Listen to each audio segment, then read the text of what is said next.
मैं रिजवान जहीर मुकदमे में वादी हूँ, जो मेरे भाई की हत्या उन्होंने कराई थी।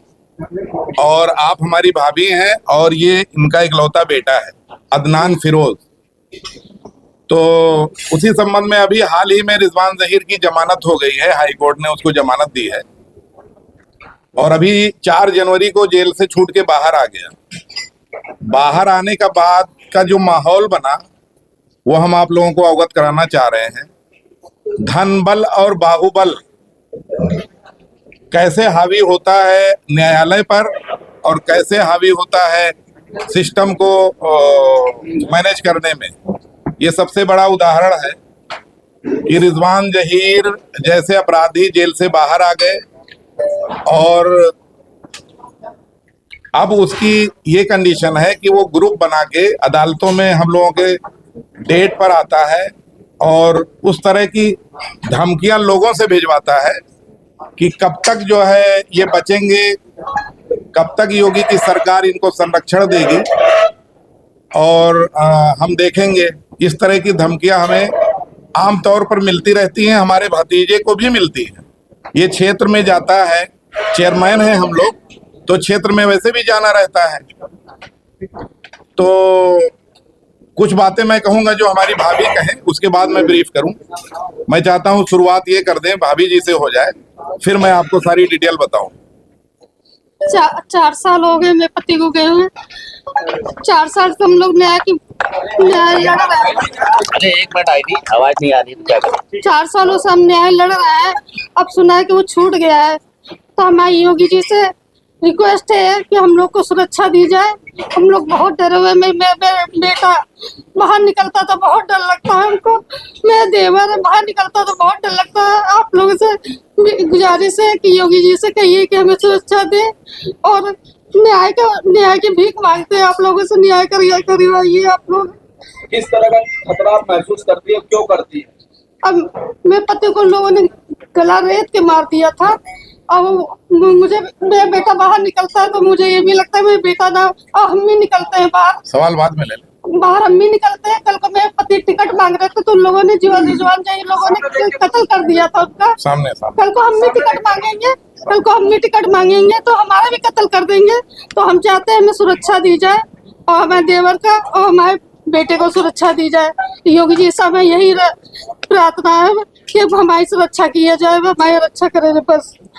अभी मैं आपको बताना चाहता हूं कि अभी पिछले दिनों इसने सुप्रीम कोर्ट में सही तथ्यों को छुपा के एक आदेश ये ले आया, बड़े बड़े वकीलों को खड़ा करके, जो बहुत दौलत बहुत रुपए लेते हैं वो लोग, उनको लेकर के एक आदेश ले आया जो मैंने आपको दिया भी है कि पुलिस कोई भी एफआईआर इन अपराधियों के खिलाफ नहीं लिख सकती है बगैर सुप्रीम कोर्ट के परमिशन से। तो मैं सबसे पहले तो अपने माननीय सुप्रीम कोर्ट का बहुत सम्मान करता हूं और मेरी ये अपील है कि इस तरह के आदेश को तुरंत निरस्त किया जाए, नहीं तो अपराधी ये हम अभी निकले, हो सकता है हम रास्ते में जाएं ये मर्डर करवा दें। जब इतने बड़े अपराधी हैं जिनके ऊपर 20 केस है, गंभीर धाराएं लगी हैं जो मैंने आपको दी हैं, उसमें जो है इस तरह का ये आदेश सुप्रीम कोर्ट से इनको मिल गया है। और सुप्रीम कोर्ट से कैसे मिला? ये सुप्रीम कोर्ट में तथ्यों को, सही तथ्यों को छुपा के ये आदेश ले आए। तो हम माननीय न्यायालय से ये अपील करेंगे, हाथ जोड़ के रिक्वेस्ट करेंगे कि इस तरह के आदेश को समय रहते अविलंब ये निरस्त करके और ऐसी न्याय हम लोगों को दें जिससे हम लोग न्याय की उम्मीद करते हैं। अगर सुप्रीम कोर्ट से हमें न्याय नहीं मिलेगा फिर हम कहाँ जाएंगे भाई? लोअर कोर्ट में अभी हाल ही में एक घटना घटी थी, रिजवान जहीर का एक केस छूट गया। अब आप कहेंगे ऐसा क्यों? ये आम चर्चा है वहां के जनता में, वहां के पब्लिक में। जब आप जाएंगे वहां पूछेंगे तो वहां का जो न्यायाधीश था वो पता चला कि मैनेज होके इनको एक आगजनी का केस था, उसमें इनको बरी कर दिया। अब आप ये बताइए कि आगजनी का केस ऐसा हुआ जिसमें 3 गाड़ियां जली थीं और जज ने ऐसा फैसला दिया कि आगजनी हुई ही नहीं। तो आगजनी नहीं हुई तो वो गाड़ियां कहाँ जली, इतना बड़ा घटना कहाँ हुआ? उसी घटना पे रिजवान को एनएसए भी लगाया गया था, वो शायद बाद में अप्रूव नहीं हुआ। तो इतनी बड़ी घटना को अदालत ने एकदम सिरे से नकार दिया, लोअर कोर्ट ने। तो इस तरह का न्याय है। तो अगर हम सुप्रीम कोर्ट से यही अपील करते हैं कि आप ही एक ऐसी संस्था है जो हमें न्याय दे सकते हैं। अगर आपने ऐसा आदेश, आपके यहाँ इन्होंने तथ्यों को छुपा के अगर इस तरह का आदेश ले आए हैं, तो आने वाले 17 फरवरी को उसका डेट है सुनवाई का सुप्रीम कोर्ट में। तो उस डेट का इंतजार ना करते हुए उससे पहले माननीय कोर्ट संज्ञान ले और उसको निरस्त करके पुलिस के हाथ खुले छोड़े कि कम से कम कोई घटना हो तो वो एफआईआर तो दर्ज कर सके, उस पर कोई कार्रवाई तो कर सके। अब इस कंडीशन में पुलिस के हाथ बंधे हुए हैं। इस तरह का जो आदेश है, इस तरह पुलिस उस पर एफआईआर ही नहीं दर्ज कर सकती है। तो अगर मेरा मर्डर कर दे, मेरे भतीजे का मर्डर कर दे, कोई भी घटना हो जाए तो उनके परिवार के खिलाफ कहीं कुछ एफआईआर पुलिस नहीं दर्ज कर सकती। ये तो बहुत बड़ा हमारे लिए धक्का है। और मैं अपनी गवर्नमेंट से भी, माननीय महाराज जी से भी मैं रिक्वेस्ट करूंगा कि न्यायालय में बड़े वकीलों को दिया जाए, हमें भी बड़े वकीलों की फौज दी जाए जिससे हम उनके खिलाफ लड़ाई लड़ सकें। नहीं तो ये धन बल और बाहुबल की वजह से कोर्ट को अंधेरे में रख के इस तरह का आदेश लाते रहेंगे तो हमें न्याय कैसे मिलेगा, ये आप बेहतर समझ सकते हैं। उनकी क्रिमिनल हिस्ट्री आपने देखी है, 20 ऐसे केसेस हैं, गंभीर धाराओं में इनके खिलाफ दर्ज है। और एक बात और बता दूं भाई साहब, 20 केसों में इसको इससे पहले जो 2022 की घटना है उससे पहले के केसों में सब में ये बरी हो गया। वजह क्या था? इतना धनबल बाहुबल का असर था हमारे बलरामपुर एरिया में कि कोई एक गवाह इसके खिलाफ खड़ा नहीं होता था।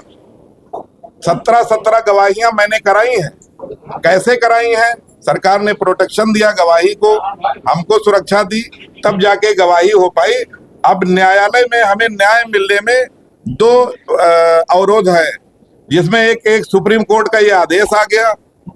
इसकी पैरवी हम लगातार सुप्रीम कोर्ट में कर रहे हैं, लेकिन उनके बहुत पैसे हैं, बहुत बड़ा धन बल है उनके पास, तो बड़े वकील खड़ा करते हैं।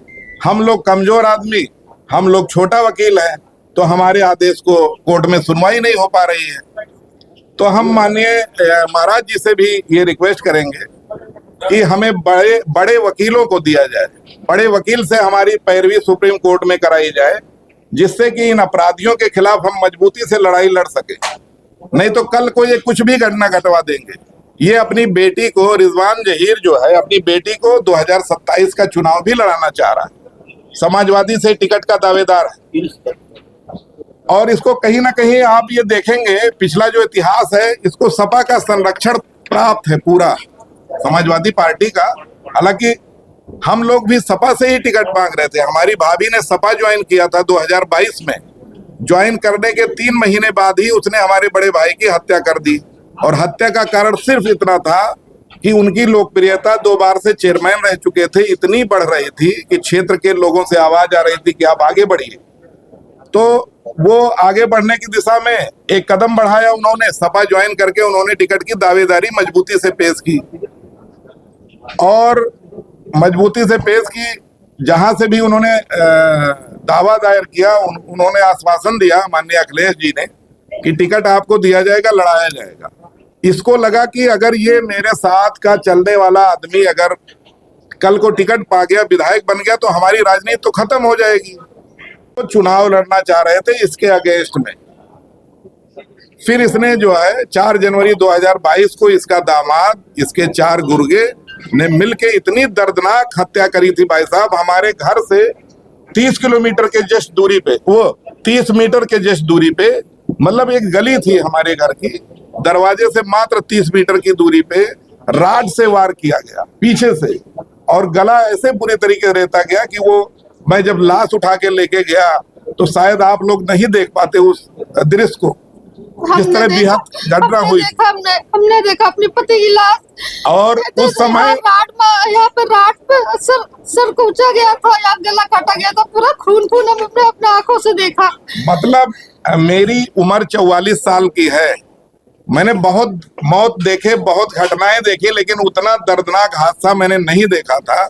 इसलिए अब बताइए, इतने विभत्स घटना का अगर मुलजिम ऐसे सरेआम घूमेगा अदालतों में, वीडियो जारी करता है, जब वो अदालत में आता है तो रील बनवाता है, वीडियो जारी करता है, उस माध्यम से भी धमकियां दिलवाता है, तमाम शेरो शायरी करता है। हमें लग रहा है भतीजे के मोबाइल में होगा, ये आप लोग देख लीजिए, अदालत में अभी आया था 6 तारीख में।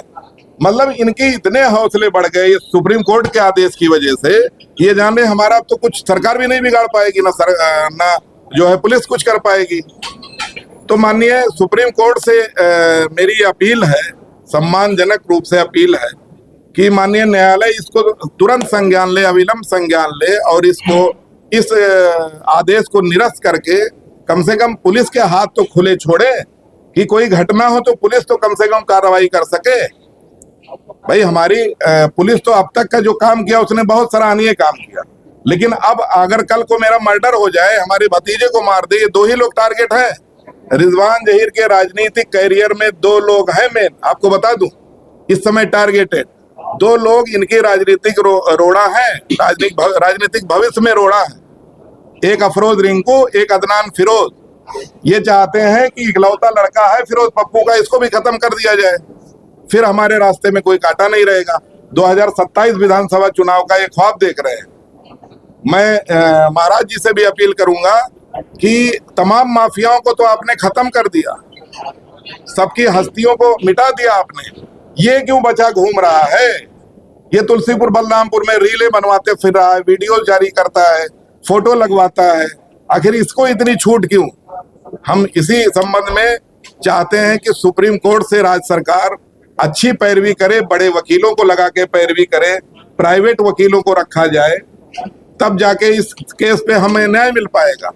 अन्यथा तो इनके धन बल बाहुबल के आगे हमें कोई न्याय ही नहीं, न्याय की उम्मीद नहीं दिख रही है। जो अभी के इन हफ्तों में हालात बने हैं, आपसे सिर्फ ये बताना चाहूंगा कि आपने देखा ये अभी ये सुप्रीम कोर्ट में 17 तारीख में 17/2/2026 में इसकी डेट लगी है।